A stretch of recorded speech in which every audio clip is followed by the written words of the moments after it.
Alright, in the last video, the radiator leaked like a sieve. A sieve. A civvy sieve. In the last video, the radiator, well, it leaked a lot. So we're going to replace it.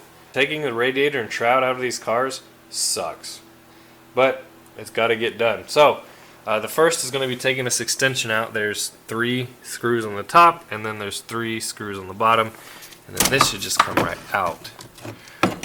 So, there's actually a post on Facebook the other day that was talking about how their shroud was too short.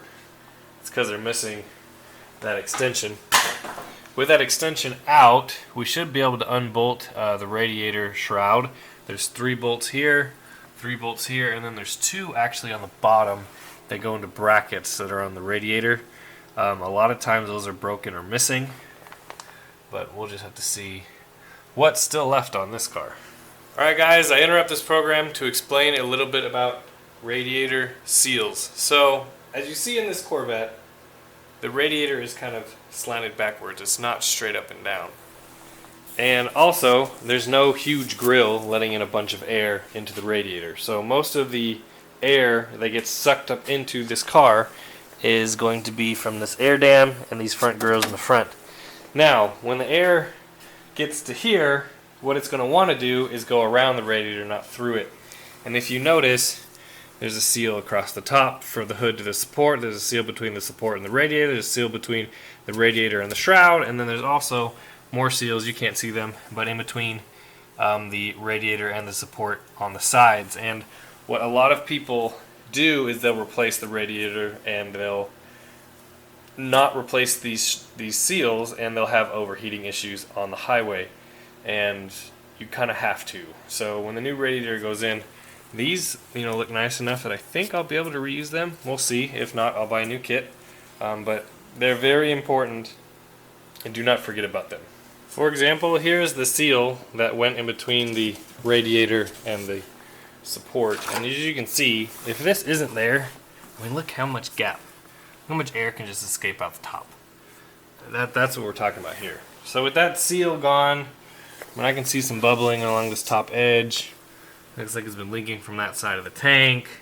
It's been leaking from this side. I mean, this radiator is pooched no matter how you look at it. But we need to get this and the shroud out. Finally got this stupid radiator out. I had to unbolt the entire core support. So there's 3 bolts on that side, 3 bolts on that side, and 2 on the bottom in order to move it all the way up in order to get the shroud out. Then I can get the radiator out. That was a pain in the butt. But this radiator is toast in multiple places. So we got dented tank. We have a dented in water neck. It looks like it was leaking from right here. Over on this side, looks like we had another leak. All kinds of dirt and crap in the front of it. Here on this side, let's see, yeah, got some leaks right here, for sure some leaks right here. There's a dent there, leaking out of that tube. Yeah, I think this was the main one that was causing us problems in the very beginning, but you can see, all that. There's some leaks inside of here. I mean, I don't know. Yeah, you could take it to a radiator shop and get it redone, but you know what? It's going to cost you just as much as a brand new one, so we're going to go with that. It took a little while, but it finally came. So here is the reproduction. Brand new, beautiful radiator that will be going in this car. I don't think there's any differences between the two, other than maybe the length of that bottom neck. I guess the top edge of the radiator might be a little bit different. There's some extra little holes in one versus the other, but I don't think that'll make a difference. That bottom neck does look a little different. Hopefully it still fits with the shroud. See, that one's pretty long, and that one's kind of stubby, but it should still fit. We should still be good. Luckily, we're at the point where we can start putting things back together. I believe I was able to save most of the seals for the radiator for the top and the bottom. We'll get those put in, we'll get the radiator put in, and then we'll get the shroud put in. And then, fingers crossed, we can button up this cooling system for good. Another thing I plan on doing is replacing these transmission cooler hoses. You can see they've been leaking for a while anyway, but it's another, while you're at it type deal. Alright, the new radiator is in. That is difficult to do by yourself with one person. So far it looks like it's going to fit fairly well. I have the seal on the bottom and then the two seals on the side. The only thing I'm not sure about is this lower hose. Looks like it's pointing right at the frame, but we'll see. Once this is, brought up by the brackets, hopefully it will fit a little bit better. But yeah, it doesn't look as bad as I thought it would. I think with the dirty shroud next to it, it'll kind of cover it. But the problem I'm seeing is you got all these brand new shiny parts and all this not brand new stuff. But it is what it is. So far, this is a direct fit radiator. I believe it's from Corvette America, something like that. It fits pretty good. I'm pretty happy with it, and I was able to get it in without bending any of the fins. A lot of times they'll hit or up here on the control arm bushing. We are back to where we started at basically the beginning of this video and the end of last video. So I have put in at least 1.5 gallons of water, and so far we have no leaks, so that's good. Usually what I would do is I would take this upper heater hose off and let the air bleed out of it, but what I've done is I will let the thermostat bleed a little bit of air because I put a little hole in it, and that's just a little tip you can do in order to get the air bled out of your system. What I plan on doing is filling it up until I see water come out of the water neck, and then put the hose on and continue to fill it up until we're full.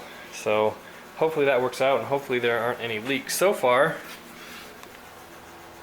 nothing dripping yet. All that's residual from the last time.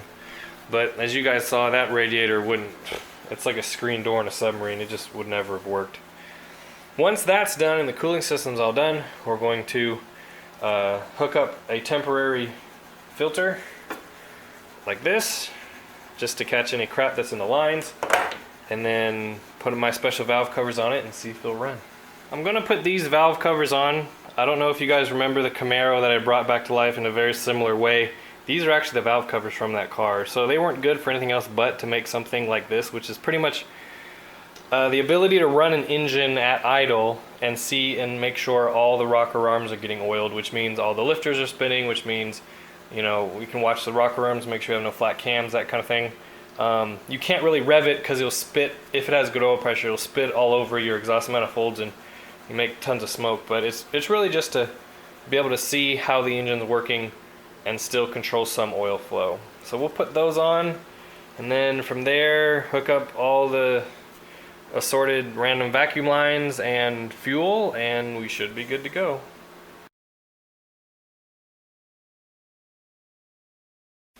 So we're at the moment of truth. We're ready to go. The cooling system is full and not leaking. It's all hooked up.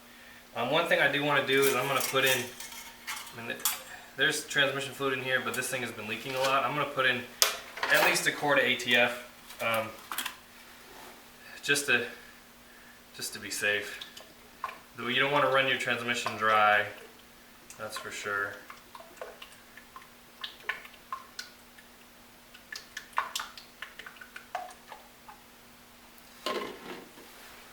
I have a temp gun to keep track of temperature, and I had gas somewhere. I'm going to go find it. So the fuel pump obviously needs to prime and needs to fill the carburetor full of gas. So what we're going to do is do that for the carburetor. We're going to fill the bowl up. I don't know if we can do all the way full, but what I want to do is I want to do it enough so that we get an accelerator pump squirt. We already know that that works.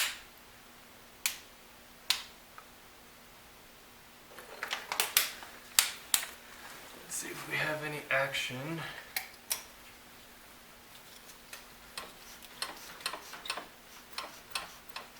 Nothing so far.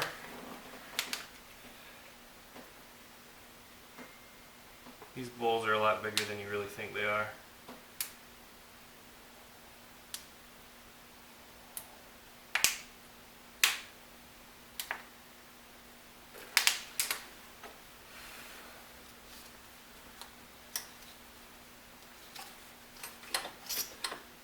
There we go. We got the other pump squirt, so that shows me there's enough in the carburetor to start.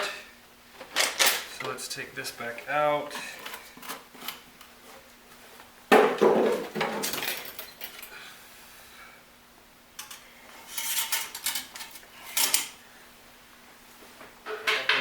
Door, and we should be good. With the garage door open, we can come in here. We can turn the ignition to on so that we have ignition. We're running the ghetto starter off of this on the alternator. So we'll hook that up. And we should be good to go. Alright, we're in park. We have ignition on. So far, no gas leaks. Let's see what she wants to do.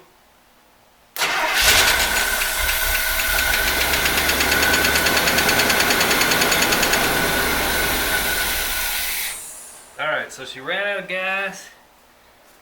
We have gas in the filter, so let's fill the bowl back up. You guys hear that tick? That looks like a lifter tick to me.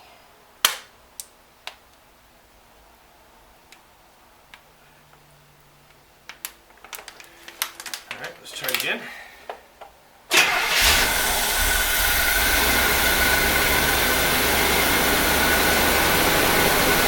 No tick! Did you hear it? There's no tick!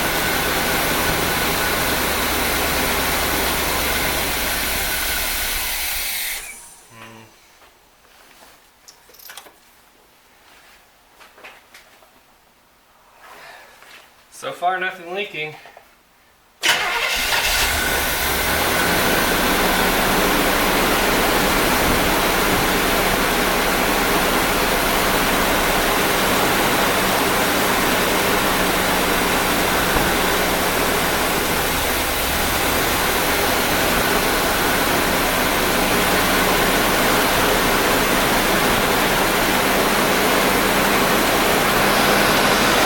So we're still on high idle.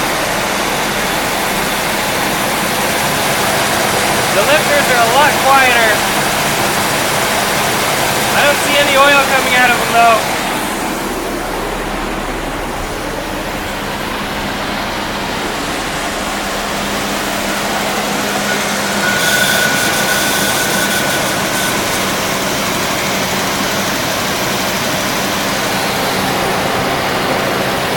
No fuel leaks that I can see. No water leaks that I can see.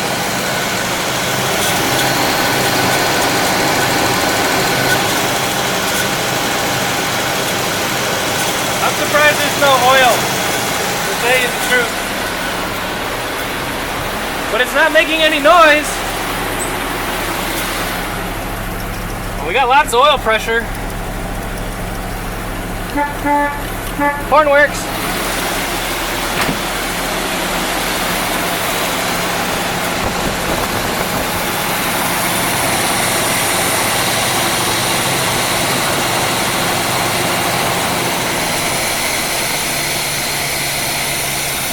Lower the idle a little bit.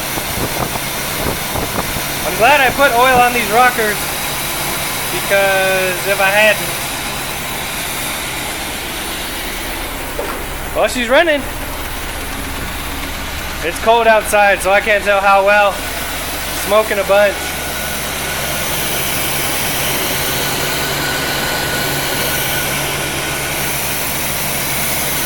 See if she'll idle down.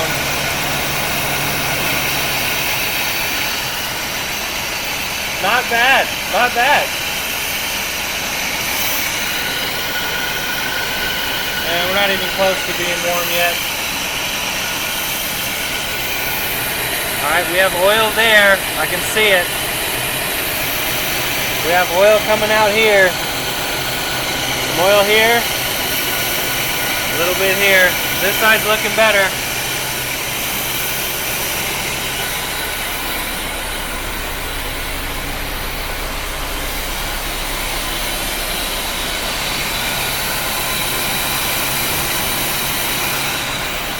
I should roll down the window so I can kill it if I need to.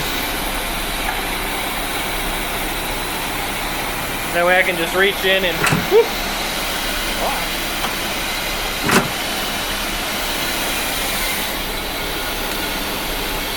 Turn signal. Turn signal. We already know the horn worked. Do we dare? No way. That's crazy. The headlights still work. It's been sitting for 30-something years and your headlights work. Let's see how well they go down. One went down. Maybe they need some lube. We'll see. Oh, there it goes. Alright, this side. We're getting oil on a lot of them. Let's go under the car. It sounds really good. We have a lot of crap burning off the exhaust, which is to be expected. I see a leak. There's a leak. Let's go find out what that is. Hopefully it's not gas.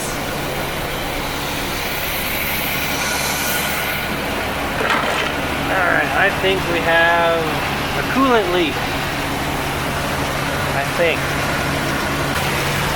Nope, it's gas. Gotta kill it.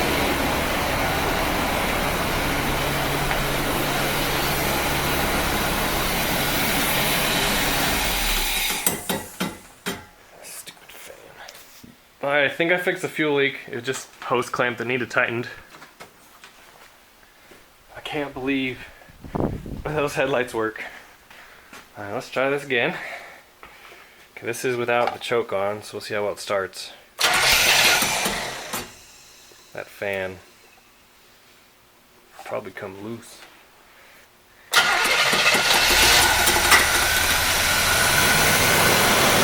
That fan is hitting the shroud.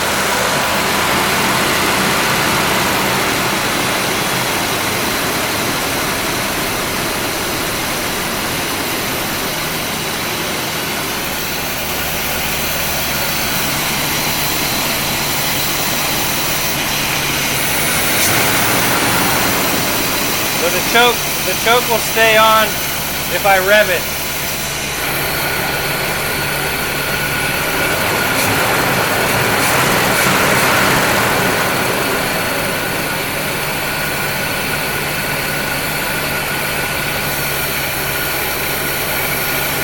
Seems like it's idling a little high, but that's okay. There's probably a vacuum leak somewhere that I don't know about.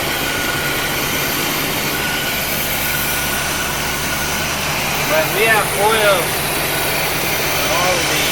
It sounds really good. It sounds really good.